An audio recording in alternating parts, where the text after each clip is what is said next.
Hey everyone, David C. Anderson from the Knife Center coming at you with a home edition of KnifeAQ, the knife series where I answer all your questions, whether they're sharp or dull. This week, we're talking about what steels you should be looking for if you're trying to start making knives, and what are some of the sharpest knives you can buy out of the box as well. Some other cool stuff to get through also as well. Let's get into it. All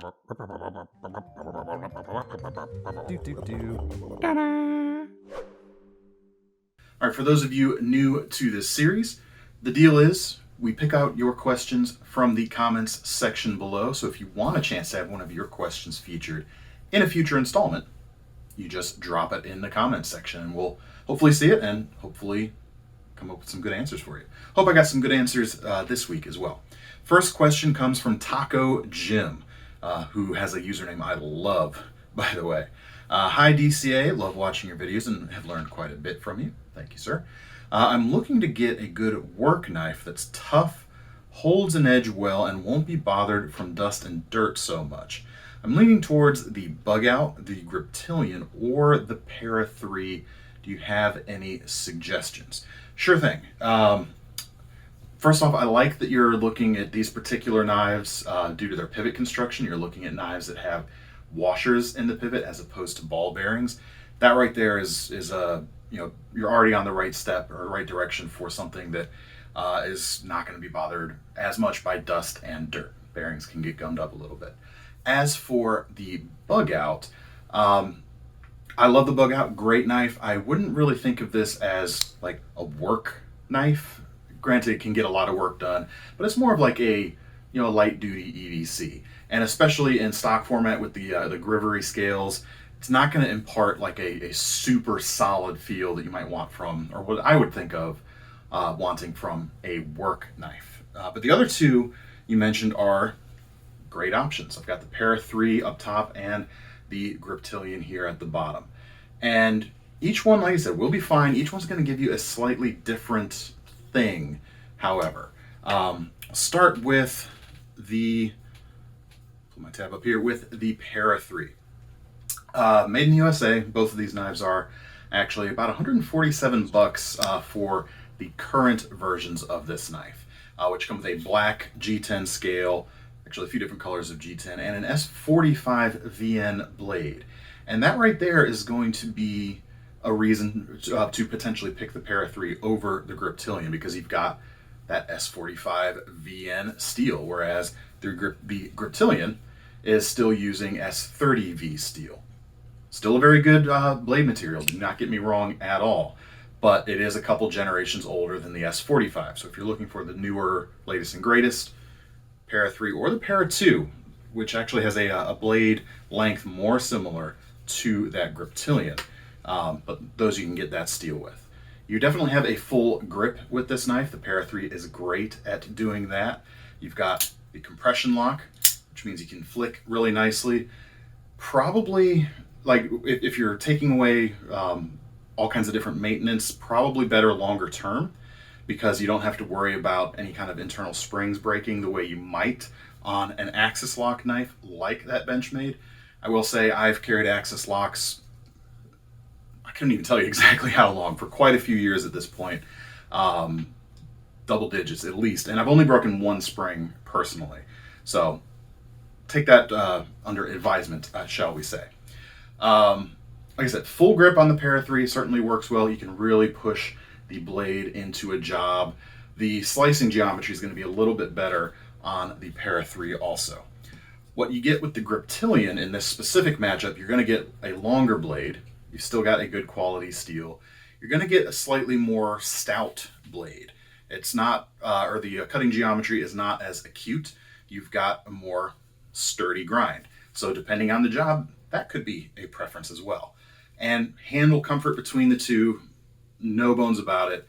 Hands down, the Griptilian is going to have a better feel in the hand, more comfortable. I mean, it's built, this knife's reputation is built on its ergonomics. It's just going to work really well.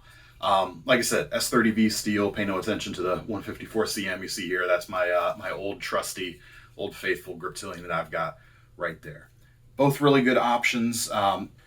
Now, if either of these two knives are out of stock at the moment and you're looking for some other alternatives, check out, for example, like I said, the Paramilitary 2, kind of a larger version, or the progenitor actually of the Para 3. For something kind of in between the two, the Mannix series from Spyderco, also a really good option. You've got the Spyderco kind of blade shape, you've got the full flat grind, the better slicing capabilities, and you've got a lock very similar to the Axis lock and how you use it actually. Got your ball bearing lock there, so those could be good. The SIG K320 in a drop point could also be a really good option. You can check all of those out at the links below, of course. All right, next question comes from Chicken Drumstick, which is another great name this week. Hey DCA, question: is there still a place for simple steels like 440C and 7CR13 MOV in today's knife environment, where higher quality steels can be had for the same cost? Thanks. I say yes. Well, two things. 440C and 7CR are not exactly, I mean, there's a decent delta between the two, I'd say. This Civivi, you guys know I love this knife, the Badlands Vagabond, is a 9CR based 9CR18 MOV stainless steel, which is metallurgically 440C. 440C is still today solid stuff. Works really well. Yeah, you can get stuff like D2 in this price range, which is going to hold an edge longer, but D2 is not stainless. D2 is harder to maintain, harder to sharpen than something like this.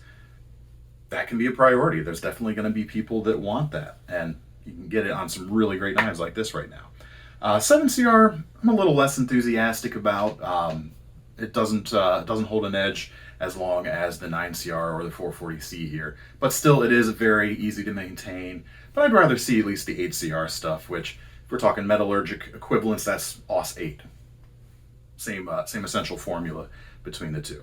Definitely a place for 440C. 7CR gets a buy, but yeah, I'll agree with you a little bit there. I'll split decision with you. All right, next question, Watts McHale. What factory knives have you experienced with the sharpest edge? I'm unable to sharpen or even hone a blade anymore because of injuries to one hand and eye. Sorry to hear that, man. Well, here, I'll kind of break it into two-part answer to your question. If we're talking about the sharpest factory edges, I mean, there's tons of companies out there do a real good job.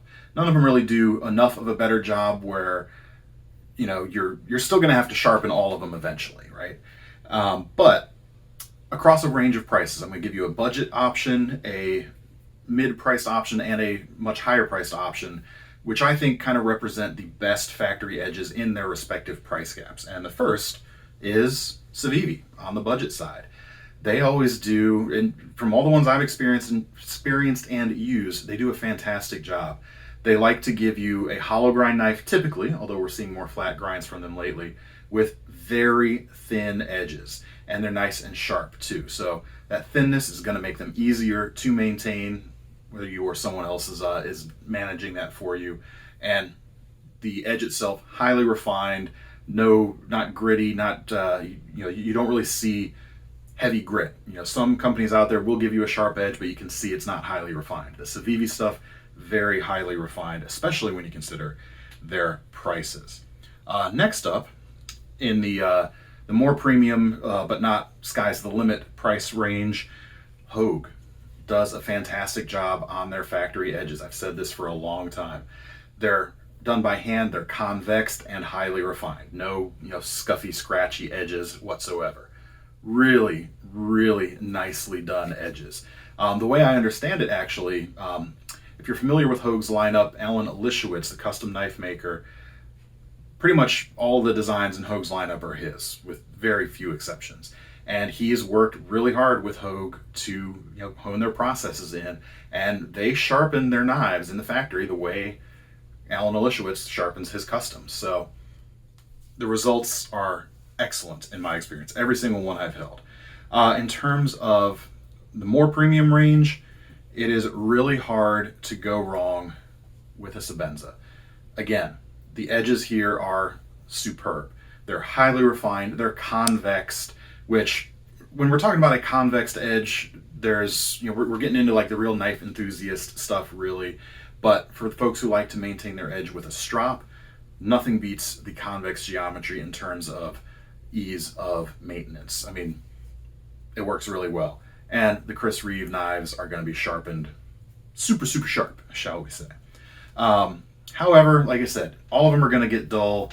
None of them are sharp enough or are sharper enough where I think it's going to be that appreciable of a difference. You're still going to need to get someone to sharpen the knife for you. Or you could get something with like a replaceable blade. You can get some of the scalpel or X-Acto blade folders that are out there. We have a few we'll link to below. That way, once it goes dull, you just snap a new one in. Yeah, it's not as sexy, not as attractive as a Sebenza, but you will always have a sharp edge. Another possible alternative, which does get back into, it is going to dull eventually, but very sharp out of the box and not a steel blade, the Sandrin Torinos. About $300 for this particular version, but the red G10 versions that don't have these sculpted handles can be had for about $220. And you've got a tungsten blade, polyhedral tungsten, I believe, is how they refer to it. Yeah, really, really long edge holding right here. Much harder to sharpen, but if you can't do it yourself anyway, give it to someone else like a professional. With diamond abrasives, these can be resharpened. They take a little while to do, but this is going to probably give you one of the longest lasting edges right out of the box that you can get. And it does have a very, very sharp edge out of the box. I mean, let's see if we can get a glimpse of that. We'll try to get Thomas to cut some B-roll in there to get a good look at that. Sorry to hear about your hand injury, but hope some of those suggestions are helpful to you. Next question, Ligon 6. Hey DCA, I'm getting into stock removal knife making. Awesome, love it. Which steel do you recommend buying when it comes to being easy to heat treat? I know you've got a lot of experience with custom knife making. Thanks. Moderate experience with custom knife making. I do some stock removal myself. I will say, and I've gotten this question a few different ways recently, which I thought made it a great time to address it here, is don't go overboard with your steel because you're gonna mess it up the first time, probably the second and third time and beyond. You don't want to be sinking a bunch of money into the high-end steel materials until you're able to work better with it. Start with something real easy, like 1084. Great steel to start out with. Very easy to heat treat, very affordable. So if you mess a blade up, it's not like you spent a bunch of money on some Magna Cut and you have to scrap it.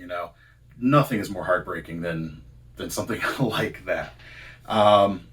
01 is a pretty good option. Maybe a little bit more finicky, but still pretty easy. This is the first stock removal knife I made in a class with LT Wright. So with the adult supervision in the room, it came out pretty good, but if you're trying it out your first time unsupervised, it's probably not going to look this good unless you're just that good. This could actually be heat treated if you know what you're doing with an oxyacetylene torch, and that's what we did with these guys right here. Not that I would necessarily recommend that getting started, but it could be done. But 1075, 1084, great places to start. Stay away from 1095, actually. 1095 is a little more finicky than those other steels in terms of requires a little more precision in the temperatures that you're gonna need to achieve, and don't set yourself up for failure. Set yourself up for success early on by going with the simpler steels and getting good at those things before dropping a bunch of money on some expensive materials. All right, now we get to the lightning round for today, which is a bunch of responses to our blade shapes knife AQ last week. Thought I'd take this opportunity to address a few. First one, Alex Strauss. I think to make it easier is to call blade shapes by what the manufacturers call them, but debating about it is fun too. Of course it is. Normally I'd say yeah, but here's the thing with manufacturer specs is sometimes I don't agree with them. Sometimes I think they're just plain wrong. Because, and there's a few reasons they do this. Part of it is, branding and marketing. That's the word I had down here. They're trying to sell a certain thing a certain way, and they're wanting to present it a certain way. Nothing wrong with that, but it does muddy the waters even further, I think. Sometimes it's, which we'll get to here with the subsequent questions, you'll have some examples, I think, for us to talk about. So the first one is from Michael Paul. David, is the blade on my Griptilian a Sheepsfoot or Wharny, as in Wharncliffe? So obviously you're not talking about this drop point version. They have a version of this knife with a Sheepsfoot blade, which I would call a modified Sheepsfoot blade because it has a bunch of belly. Definitely not Wharncliffe because it doesn't have that needle-like tip that's that is emblematic of the Wharncliffe style of blade. But here's where things, manufacturer definitions, a little loose. That Sheepsfoot blade on the Griptilian, it's kind of drop pointy. It's a modified Sheepsfoot definitely.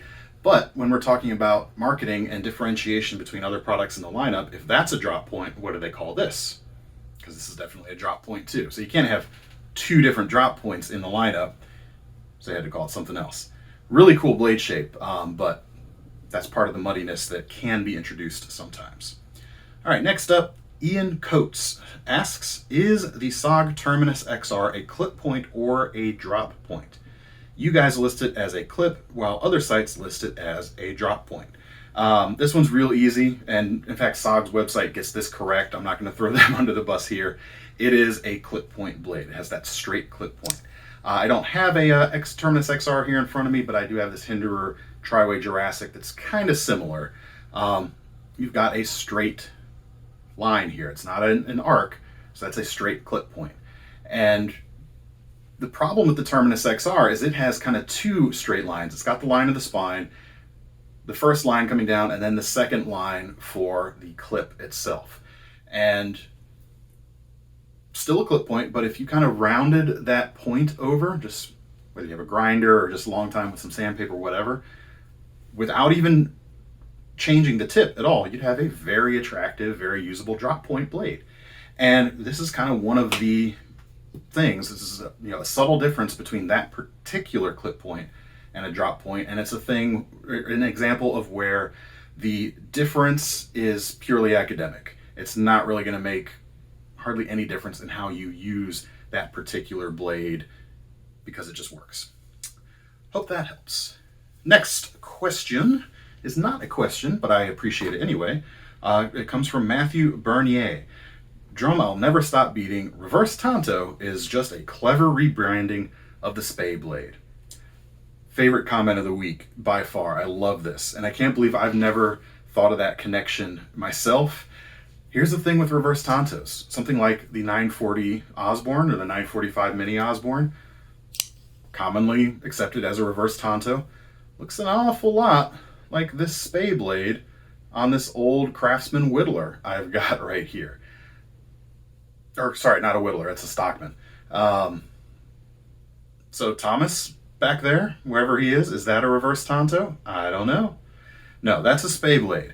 But there's some other knives out there that are called reverse Tanto that look nothing like that blade shape either. I should just start a crusade against the reverse Tanto nomenclature. Join me, friends. We rise. Last question, our most serious question of the day, also in response to last week. Are you sure, Bobby 357, should say the name first. Are you sure Santa would carry a knife with a handle made from reindeer's antler? I think not, since his reindeers, wait a minute, is reindeers plural, reindeer? I think so. I think not, because his reindeer would revolt. Absolutely. I mean, it's the implicit threat of carrying that knife with the antler that keeps the rest of the reindeer or reindeers in line, I think. Anyway, that's all the time I've got for today. We'll be back in the studio real soon. If you have a question you'd like answered in this series, just leave it in the comments below, and it has a chance to get picked for a future episode. If you want to get your hands on any of these knives, except for my first stock removal knife, not for sale. But we will leave links in the description to take you over to KnifeCenter.com, and make sure you sign up for our Knife Rewards program so that if you put your money down on one of these knives, you can earn some free money to spend on your next one. I'm David C. Anderson. Be back in the Knife Center real soon. Signing off. See you next time.